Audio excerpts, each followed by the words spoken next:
తెలంగాణలో హైదరాబాద్లో మన వాళ్ళు చాలామంది ఉద్యోగాలు చేస్తున్నారు. అక్కడ సీసీ కెమెరాలు చూస్తారు కదా, ప్రతి అడుగు అడుగు సీసీ కెమెరా ఉంది. దానికి ఒక కంట్రోల్ రూమ్ ఉంది. ఈ మొత్తానికి డబ్బులు ఎవరిచ్చారు?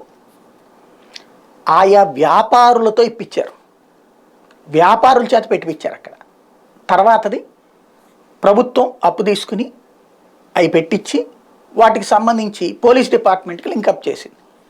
ఆ వడ్డీలు ఆ కథ కమామేషు తీర్చేటువంటి బాధ్యత డిపార్ట్మెంట్ది. ఎందుకు? చలానాల రూపంలో డబ్బులు వస్తాయి కాబట్టి.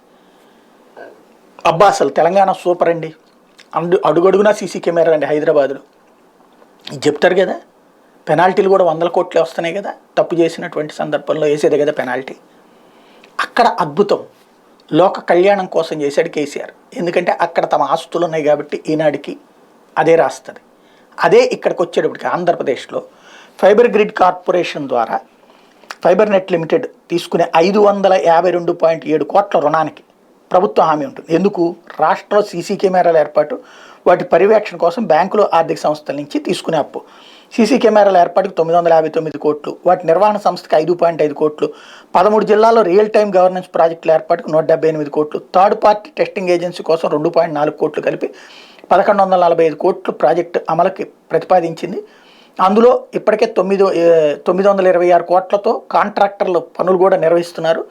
వాళ్ళకి బిల్లుల రూపంలో చెల్లించింది 579 కోట్లు పోను, ఇంకా 346 కోట్లు బకాయిలు చెల్లించాల్సి ఉంది. ప్రాజెక్టు అమల్లో జాప్యానికి వడ్డీలు ఇతర ఖర్చులు కలిపి 28 కోట్లు అవసరం. ప్రాజెక్టులో మిగిలిన పనులు చేపట్టడానికి అవసరమైన మొత్తాన్ని రుణంగా తీసుకోవాలని సంస్థ నిర్ణయించింది. దానికి ఈ పని చేస్తే అది బూత్ అవుతుంది. దానికి ఏమన్నారు అంటే, చలానాల రూపంలో డబ్బులు ఎట్లాగ వస్తాయి కాబట్టి ఆ డబ్బులతో తీరుస్తామన్నారు.